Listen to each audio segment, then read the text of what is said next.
Assalamualaikum warahmatullahi wabarakatuh. Innal hamdalillah salatan wa salaman ala Rasulillah. Asyhadu an la ilaha illallah wahdahu la syarikalah wa asyhadu anna Muhammadan abduhu wa rasuluhu la nabiyya ba'dah. Allahumma salli ala sayyidina Muhammad wa ala alihi wa ashabihi wa mawalah, amma ba'du. Bapak Wakil Gubernur Riau yang kita hormati, orang tua kami yang kami sayangi, pengurus masjid beserta seluruh ibu dan bapak yang tak bisa kami sebutkan satu persatu, hamba-hamba Allah yang saleh dan salihah, jamaah Masjid Nurul Yakin dimanapun berada, baik yang mendengarkan ceramah ini secara offline tatap muka maupun yang mendengarkan ceramah ini melalui media sosial yang disediakan oleh pengurus Masjid Nurul Yakin. Mudah-mudahan siapapun yang menjadi asbab kebaikan, insya-Allah mendapatkan kebaikan pula. Amin ya rabbal alamin. Ibu dan bapak rahimakumullah, sebagaimana kita ketahui, bulan ini adalah bulan Syawal. Selain bermakna bulan Syawal itu, ibu dan bapak rahimakumullah, bulan peningkatan segala amal, bulan peningkatan segala kebaikan, karena sudah digembleng, dilatih kita selama sebulan di bulan suci Ramadan. Selain bermakna bulan peningkatan, ibu dan bapak, Syawal juga adalah bulan persaudaraan. Di bulan Syawal inilah ada kegiatan namanya halal bihalal.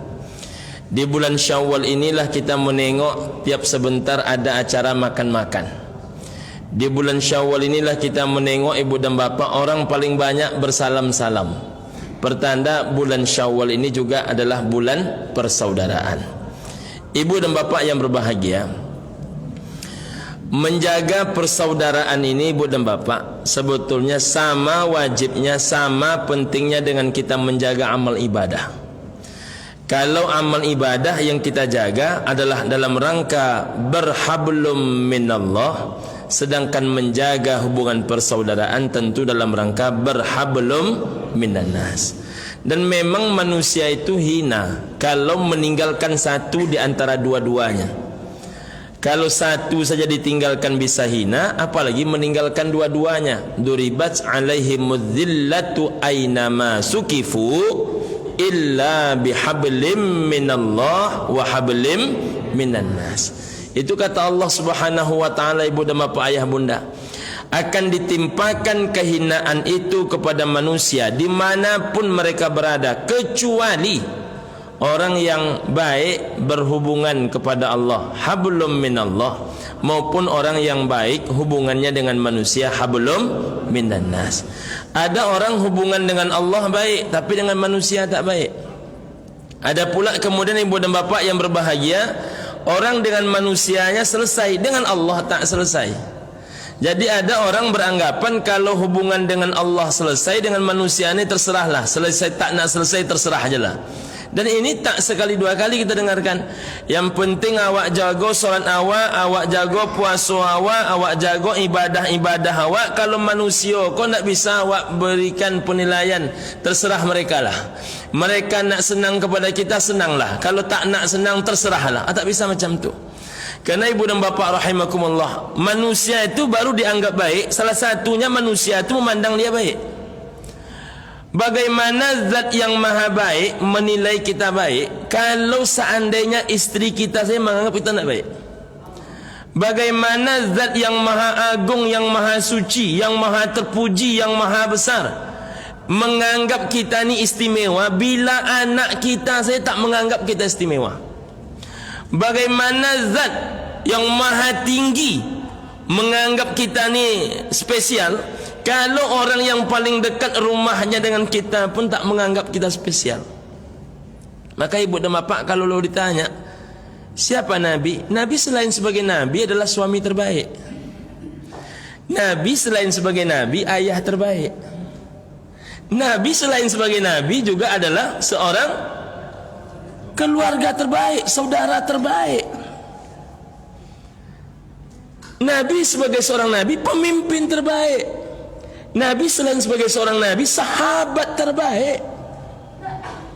Jadi ibu dan bapak rahimakumullah, Nabi kan sebaik-baiknya uswah. Laqad kana lakum fi Rasulillahi uswatun hasanah. Suri tauladan terbaik itu Nabi. Siapa yang paling baik solatnya? Nabi. Siapa yang paling baik berumah tangganya? Nabi. Siapa yang paling hebat solat malamnya? Nabi. Siapa yang paling hebat menjadi pemimpin? Nabi. Siapa yang paling hebat dalam berpuasa? Nabi. Siapa yang paling hebat bertetangga? Nabi. Jadi mestinya seimbang antara hubungan kepada Allah dengan hubungan kepada sesama manusia. Ini jangankan orang, kadang-kadang ibu dan bapak mohon maaf, istri dia pun tak nyaman dengan dia. Abang ni payah disebut Pak Ustaz katanya. Di tanah suci ibu dan bapak, ayah bunda, saya minta maaf, beberapa kali ibu-ibu ni kalau sudah berhadapan dengan istrinya, saya sampaikan, dengan suaminya, saya sampaikan, cobalah ibu ngomong kepada bapak. Tak bisa saya ngomong Pak Ustaz kata dia. Istrinya tak bisa ngomong ke dia. Orang kalau istrinya tak bisa ngomong ke dia tu, nunggu siapa yang ngomong ke dia tu? Ada enggak orang yang istrinya tak bisa bicara dengan dia? Ada. Padahal solatnya bagus, puasanya bagus, ibadahnya bagus. Berarti hablum minallahnya selesai, hablum minan nasnya rusak. Begitu juga ibu dan bapak rahimakumullah, dalam ada sebagian orang hablum minan nasnya selesai. Ambo Pak Ustaz yakin masuk syurga katanya. Dari mana Pak tahu? Ambo Pak Ustaz solat yo indak, mengaji yo indak, tapi kalau kepada orang kau ndak ada dendam. Kolom jadi bekal dia. Solat indak, puasa indak, cuman indak dan ndak dendam, ndak ada memutus tali silaturahim. Dia harus berimbang ibu dan bapak. Makanya dikatakan oleh Allah Ta'ala itu hablum minallah wa hablum minan nas. Ibu dan bapak, maka perintah untuk menjaga persaudaraan dan tidak terpecah belah itu dihubungkan langsung dengan wa'tasimu bihablillahi jami'a. Maka ada perintah Allah, wa'tasimu bihablillahi jami'an wa la tafarraqu. Berpegang teguhlah kalian kepada tali agama Allah. Setelahnya apa? Wala tafarraqu, jangan kalian ini terpecah belah, jangan kalian ini mudah dipecah-pecah orang, tak mudah bersatu. Apalagi masjid yang sekaliber Nurul Yakin. Siapa di Pekanbaru ini tak tahu Nurul Yakin? Dulu tak banyak orang tahu Nurul Yakin. Sekarang di mana-mana kita bercerita Nurul Yakin tahu orang. Tapi mencapai ini susah, tak mudah mencapai ini. Tapi ada yang lebih susah daripada mencapai ini. Apa itu? Mempertahankan yang dicapai ini. Biasanya Bang Haji, banyak cobaannya Bang Haji.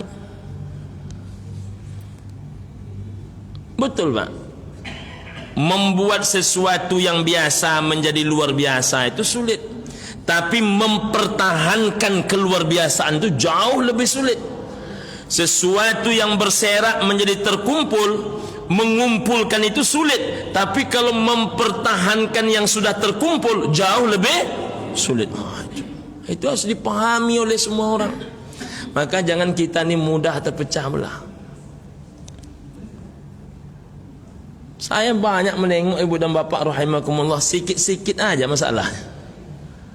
Sikit-sikit aja masalah. Masalah tanda tangan RW dengan ketua pengurus masjid tak bertegur sapa. Ada itu ibu dan bapak. Ada itu Bang Haji. Tak mau ketua pengurus masjid ada tanda tangan RW di surat undangan. Ada di Pekanbaru nih. Pokoknya selagi ada tanda tangan RW, ketua pengurus masjid tak mau tanda tangan. Mau kemana kita sebetulnya?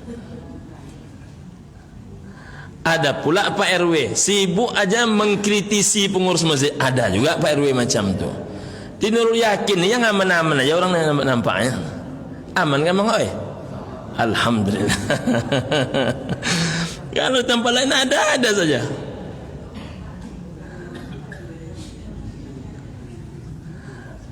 Ada pula kadang-kadang imam dengan pengurus masjid, kadang imam sesama imam, kadang ketua dengan sekretaris. Memang itulah hidup. Tapi mencari titik di mana jumpa, bukan titik di mana berpisah, itu lebih sulit daripada solat tahajud, Pak. Tahajud tak payah dah bang, angkat takbir 2 rakaat dikerjakan, selesai tahajud. Tapi menjaga hati ini tak mudah, ibu dan bapak. Hati nak dijaga. Selera saja kita sudah berbeda, pemahaman kita pun juga berbeda, sekolah kita berbeda, lingkungan dan pendidikan kita berbeda, keinginan setiap orang juga berbeda-beda. Sekarang dikumpulkan dalam satu tujuan. Oh, tak mudah. Tapi tahukah kita, di sesuatu berbeda itulah indahnya kesamaan. Makanya kalau kita menengok orang bikin jus, ibu dan bapak, diambilnya apa, membuatkan apa, kolak apa namanya itu, SS tu, ibu dan bapak, ambil ini, campur aduk semuanya tu, barulah rasanya enak. Apa namanya itu Bang Ali? Es campur. Es iya. Es dawet juga cuma campuran. Dicampur, tapi semuanya satu tujuan, menghadirkan rasa enak. Tak pernah roti berkata saya yang paling enak, enggak. Karena roti itu tak dipakai orang, tak dimakan orang kalau tidak ada esnya, kalau tidak ada susunya. Tak bisa susu mengatakan saya yang paling berperan, tak bisa. Makanya al-mu'minu lil mu'mini kal bunyan, antara mukmin yang satu dengan mukmin yang lain, mereka seperti sebuah bangunan. Yashuddu ba'duhu ba'dah, antara yang satu dengan yang lain saling menguatkan. Maka yang paling hebat itu ibu dan bapak, mengapa Nabi mencontohkan bangunan? Bangunan ini, Masjid Nurul Yakin ini kenapa nyaman? Apakah karena dia ber-AC? Ber-AC pun kalau tidak ada karpetnya tak nyaman. Karpet mahalnya, baru pula lagi. Tapi tak ada kemudian imam yang bagus, tak nyaman. Ada imam yang bagus, pengurus masjid tak ada, pengajian tak ada, tak juga nyaman. Ada pengurus masjid, jamaah tak mau datang. Jadi hebat betul pengurus masjid, jamaah tak mau datang, tak juga nyaman. Jadi rupanya ibu dan bapak kita ni saling membutuhkan. Jadi hebat itu tak ada hebat sendiri. Hebat tu hebat bersama-sama. Hebat tu hebat bersama-sama. Maka ibu dan bapak rahimakumullah saling menguatkan. Siapa yang paling hebat jasanya dalam sebuah bangunan? Siapa yang paling hebat jasanya? Besi angker. Besi angker, Pak. Besi angker yang paling hebat jasanya.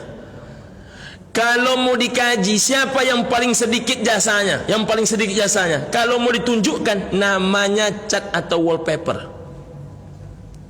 Tapi siapa yang tak mau menonjolkan diri? Yang tak mau menonjolkan diri siapa? Besi angker. Yang selalu tampil nak di depan siapa? Cat, wallpaper. Jadi ada orang jasanya tak seberapa, tapi dia terlalu yang muncul. Pokok asal berfotonya nampak.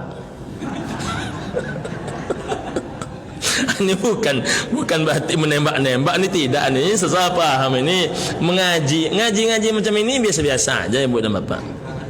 Ya, pandai dia menempatkan diri, nyadar kamera dia. Tapi bukan berarti dia tidak penting, penting juga. Tapi kalau dikaji, ada orang yang menjadi besi angker dia. Kalau tidak oleh dia sebetulnya tidak jalan. Kalau dia tidak ikut tidak jadi. Tapi kalau disuruh ke depan, tidak usah lagi, apa aja lah. Tidak mau menonjolkan diri. Itu besi angker tu. Kalau dapet awak besi angker kok. Jadi besi angker nak boleh menunjukkan diri Pak Ustaz? Boleh, kalau manusia itu boleh. Tapi besi angker yang sebenarnya jasanya paling kuat, jasanya paling banyak, membuat kuat bangunan, tapi tak suka menonjolkan diri. Kadang pak lah selesai masjid tu suaranya nak berbunyi. Orang yang bercerita, kalau ndak inyo yang banyak turun Pak Ustaz nak jadi masjid kan. Orang yang bercerita dia diam aja. Tapi kalau yang perangai wallpaper tadi tu, kalau ndak kami lah dulu Ustaz. Kalau ndak ambo dulu katanya, entah macam mana masjid kau. Ada orang yang macam itu karakternya. Dalam hidup ini ibu dan bapa rahimakumullah, tak boleh kita mengaku-akukan diri itu, mensaya-sayakan diri itu, ananiyah dalam istilah akhlak itu. Sifat egois. Mau menang sendiri, mau menepuk dada sendiri. Kita ni siapalah Pak? Siapalah kita ni? Kita ini kan sebetulnya masih dihargai orang karena dititip Allah sedikit kebaikan ke dalam hati dan akal fikiran kita. Selain dititip, ditutup. Apa yang ditutup? Ditutup keburukan-keburukan kita. Kita ini banyak salah, banyak dosa, banyak keburukan.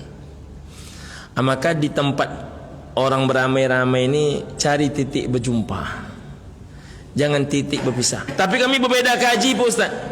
Berbeda kaji itu Pak. Jangankan bapak, jangankan ibu, sahabat Nabi itu berbeda kaji.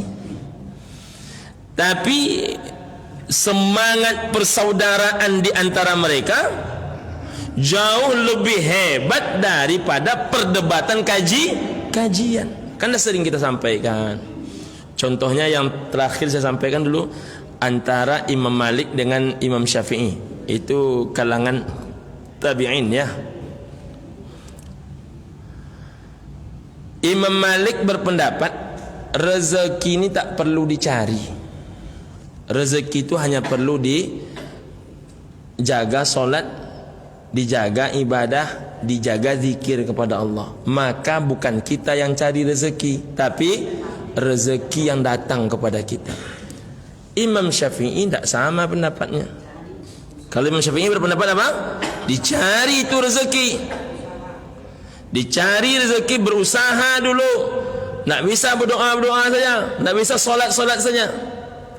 Terjadi perbedaan. Coba tengok bagaimana cara mereka menyelesaikan. Ada Imam Syafi'i mengkafirkan Imam Malik. Ada Imam Malik mengatakan menyesatkan Imam Syafi'i. Enggak ada Pak. Awak kau 2 bulan mengajilah sasek jurang kesadun. Imam selevel Imam Malik. Keluar Imam Syafi'i dari tempat Imam Malik, berjumpa seseorang yang sedang mendorong gerobaknya. Ditolongnya orang yang sedang mendorong gerobak. Di atas gerobak itu penuh muatan, ada kurma, ada anggur, ada gandum. Selesai didorong, diberikan orang itu upah tanda terima kasih. Siapa yang teringat oleh Imam Syafi'i? Imam Malik. Karena orang berilmu itu ingin dia tuntas kajiannya. Datang dia ke tempat Imam Malik balik. Cobalah tengok akhlaknya Imam Syafi'i. Dihidangkannya makanan itu dulu. Dihidangkannya anggur dan kurma itu dulu. Wahai guru, silakan makan anggur ni, silakan makan kurma ni. Karena dia ingin menyampaikan kaji yang mereka tadi pagi berbeda. Rupanya pendapat Imam Syafi'i benar. Setelah dimakan oleh Imam Malik, setelah dimakan anggur dengan kurma tadi oleh Imam Malik, barulah bercerita pelan-pelan Imam Syafi'i. Wahai guru, tahukah engkau yang engkau makan ini adalah hasil usahaku membantu orang mendorong gerobak. Jadi teringat olehku guru kaji kita pagi tadi. Yang mana? Tentang rezeki. Rupanya rezeki ini baru dapat Tuan Guru seperti yang kuyakini, bahwasanya ada paho, ada kaki, ada usaha, ada rezeki. Jadi dicari dulu Tuan Guru, baru rezeki dapat. Imam Syafi'i senyum saja. Takana pula di ambo, wahai Syafi'i, kaji awak tadi pagi itu rupanya pendapat ambo bana juga. Kok bisa menjadi bana? Dari tadi pagi ambo teragak makan kurma jo anggur. Maka ambo solat, makanya ambo zikir. Tiba-tiba datang angku ke rumah ke menghantarkan kurma jo anggur. Imam Syafi'i tersenyum, Imam Malik pun tersenyum. Selesai masalah. Awaklah batagang-tagang murid liye. Masalah rayo Jumat jo rayo Sabtu patang tu ha. La ilaha illallah. Kalau ada orang mengatakan bodoh kepada Muhammadiyah, kalau ada orang mengatakan sesat ulama-ulama yang ada di pemerintahan, hati-hati. Kita ini Pak, yang namanya perbedaan itu tidak akan pernah selesai itu. Belum datuk kita lahir perbedaan itu sudah ada dia. Jangankan kita, datuk kita belum lahir lagi perbedaan itu sudah ada. Wahai Sayyidina Ali, mana haji yang paling betul? Kata Sayyidina Ali, sahabat Nabi, menantu Nabi, yang paling betul itu tamattu, umrah dulu baru haji. Ditanya kepada Sayyidina Utsman bin Affan, sahabat Nabi, menantu Nabi juga, mana haji yang paling betul? Kata beliau, ifrat, haji dulu baru umrah. Nah, diadu sama orang ni. Jadi jangan dikira yang mengadu-ngadu Ustaz itu hanya terjadi sekarang. Dulu terjadi juga. Sahabat Nabi pun ada dua orang. Wahai Ali, kata Utsman, yang betul itu adalah ifrat. Wahai Utsman, kata Ali, yang betul itu tamattu. Mana sebetulnya yang betul? Kata Ali, yang dibuat Nabi itu tamattu. Umrah dulu baru haji. Kata Sayyidina Utsman, betul, yang dibuat Nabi itu tamattu. Tapi kan Nabi hajinya cuma sekali. Kalau Nabi hajinya 2 kali, aku yakin, kata Utsman, maka Nabi akan membuat hajinya ifrad. Mengapa demikian? Tak mungkin dahulu yang sunat daripada yang wajib. Menurut jamaah Masjid Nurul Yakin, mana yang betul? Tamattu apa ifrad? Itu. Rezeki tadi mana yang betul? Rezeki dicari atau rezeki datang sendiri? Berarti mazhabnya Syafi'i ni, Nurul Yakin. Jadi ibu dan bapa rahimakumullah, cukup difahami saja perbedaan pendapat. Dipahami saja. Mana yang paling aman tentang beraya itu Ustaz? Satu cuma yang paling aman. Yang paling aman itu kan pernah diusulkan di OKI, organisasi Muslim sedunia itu pernah diusulkan dulu, bahwa yang namanya ru'yatul hilal atau hisab itu satu pendapat sedunia ni. Pokoknya kalau di sana sudah salat Id, di sini mesti salat Id, hingga umat Islam tak berbeda-beda pendapatnya. Tapi tak tercapai itu. Payah mencapai. Jangankan mencapai kesepakatan ru'yatul hilal, kesepakatan hukum rokok aja payah mencapai. Coba lah tanya di jemaah, hukum rokok tu makruh apa haram ibu dan bapak?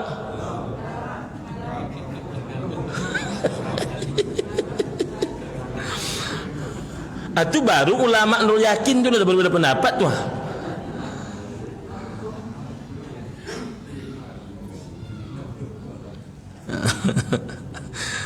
Jadi ibu dan bapa rahimakumullah, banyak perbedaan kaji ini. Jangan bersetegang urat leher yang kemudian persaudaraan putus. Apa kata Sayyidina Utsman bin Affan? Begini saja wahai Ali, engkau lakukan yang engkau yakini, aku lakukan yang aku yakini. Kata Ali, aku lakukan yang aku yakini, syaratnya engkau ikut apa yang aku yakini.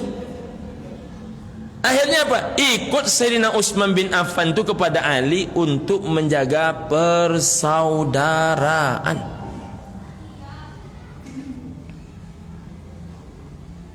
Kiai Haji Idam Khalid dengan Buya Hamka menurut ceritanya, kan bersahabat beliau ni. Kiai Haji Idam Khalid NU, Buya Hamka Muhammadiyah. Datang Buya Hamka ke tempat Kiai Haji Idam Khalid, diminta menjadi imam oleh Kiai Haji Idam Khalid di tempat orang NU. Di tempat orang NU. Apa yang terjadi? Buya Hamka membaca doa kunut. Suatu kali Kiai Haji Idam Khalid datang ke tempat Buya Hamka. Dulu ulama itu kan berdiskusi sampai pagi.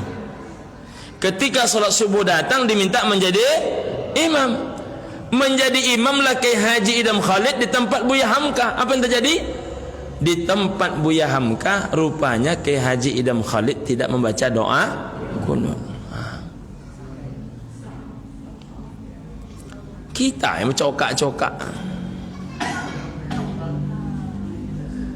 Dia katanya makmuman mengikut imam, mulai niat sampai salam mengikut imam, giliran imam kunut dia nak baca kunut. Berarti pakai pengecualian tuh. Sengaja aku salat fardu subuh 2 rakaat mengikut imam kecuali kunut karena Allah Ta'ala.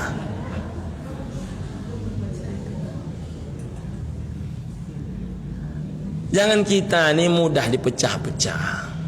Banyak masalah umat ini. Banyak masalah umat. Ibu dan bapak saya ditanya oleh sekelompok kawan-kawan, apa pandangan Nabi, kata dia, kenapa kok dakwah dan pendidikan di Indonesia itu payah maju? Saya sampaikan 2 di antara kendala terbesar kita.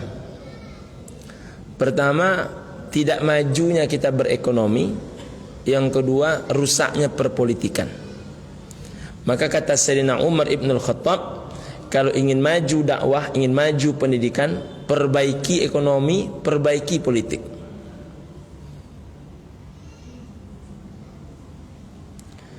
Di Brunei, Pak, di Brunei. Tadi saya kuliah sambil di jalan Ibu dan Bapak. Saya dapat informasi dari dosen saya itu.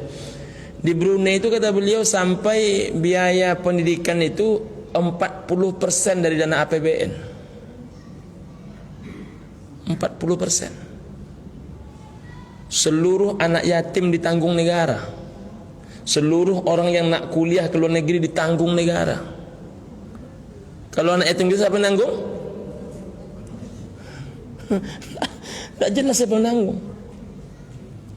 Orang yang nak kuliah ke luar negeri siapa yang nanggung? Nggak ada yang nanggung. Itu PR terbesar kita itu, Ibu dan Bapak, dibandingkan memperdebatkan masalah jari bergerak-gerak dengan tak bergerak-gerak itu.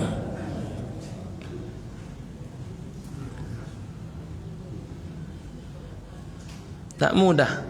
Tapi berpolitik ini, Ibu dan Bapak rahimakumullah, payah kita melepaskan politik ini dari uang. Makanya makin ada orang jujur di antara kita, pilihlah mereka untuk menjadi pemimpin. Tapi tak mudah, karena memang serangan uang ini begitu dahsyat. Ibu dan bapak yang berbahagia, selain politik, ekonomi. Ekonomi. Sedang viral sekarang seorang ibu-ibu perempuan yang luar biasa. Bukan hanya masjid yang dia bangun, ya, hotel dia wakafkan, tanah dia wakafkan, pesantren dia wakafkan. Nggak ada berharganya duit. Belum pula terlalu tua-tua betul, masih cukup muda lah, walaupun belum enggak pula tua muda-muda betul. Tapi seperti tak berharga saya duit. Sekali nyumbang sekian miliar, sekali nyumbang sekian miliar, sekali nyumbang sekian miliar. Tapi tak habis-habis duit. Banyak orang, Pak, tahajud rajin, nyumbang tidak. Salat berjamaah tepat waktu, nyumbang tak mau. Berdebat kaji rajin, tapi untuk mengamalkan kaji dalam bentuk sedekah ini tak mudah. Maka ibu dan bapak rahimakumullah, kita ini mesti bersatu padu. Apalagi ibu dan bapak, 2024 nih, ini tantangan kita sangat berat. Kalau lepas sekali ini, makin jauh nih. Kalau lepas yang sekali ini, makin jauh kita nih. Mungkin di rumah tangga bapak aman, di kampung kita nih aman. Maka kata Sayyidina Ali bin Abi Thalib itu, kezaliman itu kuat bukan bagaknya orang-orang jahat, tidak, tapi diamnya orang-orang baik. Orang baik diam. Nah, maka yang tidak bisa ikut berpolitik, tolong dengan ekonomi. Yang tidak bisa berekonomi, tolong di jalur politik. Jangan dijadikan politik ini mencari kekayaan. Makanya kalau bisa orang-orang berpolitik ini kaya dia dulu. Usahakan paling tidak walaupun tak kaya berduit lah paling tidak. Orang berpolitik ini kalau berduit ya paling tidak kalau iman masih ada di dada, insya Allah ibu dan bapak rahimakumullah, tidak akan bengkok dia. Karena yang isi perut dia sudah selesai.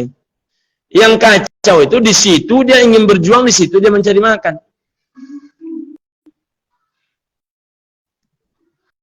Saya mendorong Pak Wagub, saya mendorong betul. Apa payahnya masjid-masjid ini bermusyawarah? Misal 10 masjid sesail bermusyawarah. Menunjuk satu orang-orang soleh di wilayah sail ini yang mesti duduk jadi anggota DPRD. Dari unsur masjid. Kenapa itu payah kali dibentuk macam itu? Mesti orang soleh ini yang duduk. Payah betul membentuk macam itu. Sempat saya dengar kemarin ada beberapa masjid diskusi tentang hal itu. Saya sampaikan dalam sebuah pengajian, didiskusikan 9 masjid yang bertemu. Sudah sepakat, entah macam mana caranya, pecah kesepakatan itu. 9 masjid berdiskusi, menetapkan ada seorang ulama yang mereka yakini itu orang jujur untuk duduk di DPRD. Berkomitmen mereka semua tanpa bayar apapun juga. Tapi akhirnya pecah juga. Tugas kita ini banyak ibu dan bapak. Sangat banyak tugas kita. Sangat banyak tugas kita. Nah, jadi kena tugas kita ini banyak, mesti digotong royongkan. Maka menjaga kebersamaan, menjaga persaudaraan, itu wajib dilakukan. Jangan mudah kita ini sikit-sikit pecah, sikit-sikit pecah, sikit-sikit putus tali silaturahim. Tak dipandang oleh Allah Ta'ala. Isnani la yanzurullah yaumal qiyamah qati'ur rahmi wa jarus. Tak dipandang Allah nanti di hari kiamat orang yang satu memutuskan tali silaturahim, yang kedua tetangga yang jahat. Jangan diputus-putus. Oh, tapi saya tidak sesuai dengan perangai dia, Pak Ustaz. Tak sesuai 1, 2 itu biasa, ibu dan bapak. Adik-beradik kandung aja ada perbedaan. Adik-beradik kandung, satu ayah mak, payah juga menyatukan, apalagi berbeda-beda. Yang satu orang Periaman, satu orang Jawa, satu Medan, satu orang Ngocu, itu tentu beda. Suami istri Pak payah menyatukan, Pak. Berbeda aja bahasa, Pak, berbeda penafsiran. Laki wong Ngocu, bini wong Jawa, pulang suami dari ladang. Lah masak nasi kau, ora mas, biarlah kau biayulah makji. Nah, bisa berbeda ibu dan bapak. Ya Pak Ji, biarlah kau biayulah makji. Suami istri itu bisa berbeda. Apalagi kita ini berbeda suku, berbeda bahasa, berbeda latar belakang. Emak kita dulu keras, mendidik kita keras. Emak kawan kita tadi lembut, dididik dengan cara yang lembut, pasti berbeda. Mulut yang lembut kita kasar, mulut yang kasar kita ini terlalu cengeng. Berbeda itu biasa, ibu dan bapak. Tapi kalau pangkalannya jelas dan tempat menujunya jelas, landasannya ada dan apa yang akan dituju ada, itu insya Allah selamat itu. Amin ya rabbal alamin. Maka ibu dan bapak saya titip betul. Saya tak mengarahkan ibu dan bapak ke partai mana. Saya tak mengarahkan ibu dan bapak ke sosok siapa, karena ini pengajian ibu dan bapak rahimakumullah. Tapi carilah orang yang betul-betul ingin berjuang. Cara menengoknya Pak Ustaz, tengok dia selama ini berjuang atau tidak. Jangan waktu nak pemilihan ini, ya ini banyak nih. Kalau nak pemilihan ini banyak orang yang baik-baik mendadak nih.